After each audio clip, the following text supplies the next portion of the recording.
নমস্কার বন্ধুরা, কেমন আছেন সবাই? আশা করি ভালো আছেন আর আমিও অনেক ভালো আছি।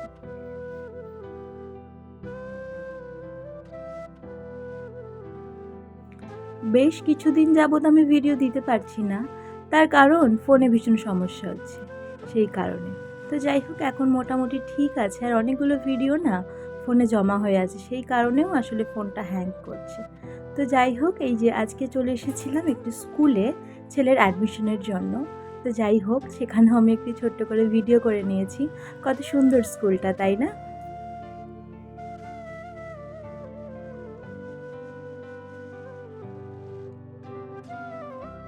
তো বাড়ি ফিরতে কিন্তু অনেকটাই সময় চলে গেছে। কারণ সেখানে অনেক সময় লেগেছে, অনেক ভিড় দেখতেই পাচ্ছেন।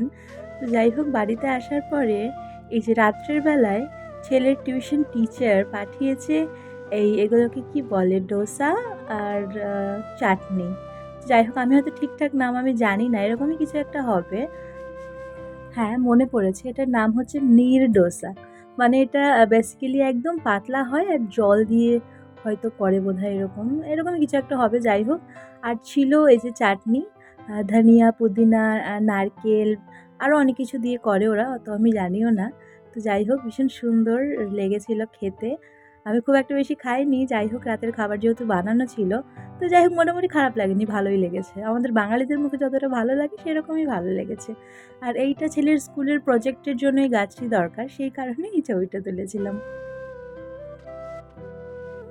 আর এই দিন ছিল ছেলের পিটি ক্লাস। তো যাই হোক পিটি ক্লাস শেষ হয়ে গেছে। তারপরে আমি নিতে এসেছিলাম, তো এটা বাড়ি যাওয়ার পথে আর কি। আর বাড়ি যাওয়ার পথে তার পরের দিন ছিল গুরু পূর্ণিমা। তো অনেক কিছু কেনাকাটি করে তারপর গিয়েছিলাম। তো বাড়ি ফিরতে দেরি হয়ে গেছিলো। যাই হোক টুকরো যে কটা ভিডিও ছিল সব একসাথে দিয়ে একটা ভিডিও বানিয়ে দিলাম, জমেছিল না? তো আজকের ভিডিও এতটুকুই। সবাই ভালো থাকবেন। জয় রাধে।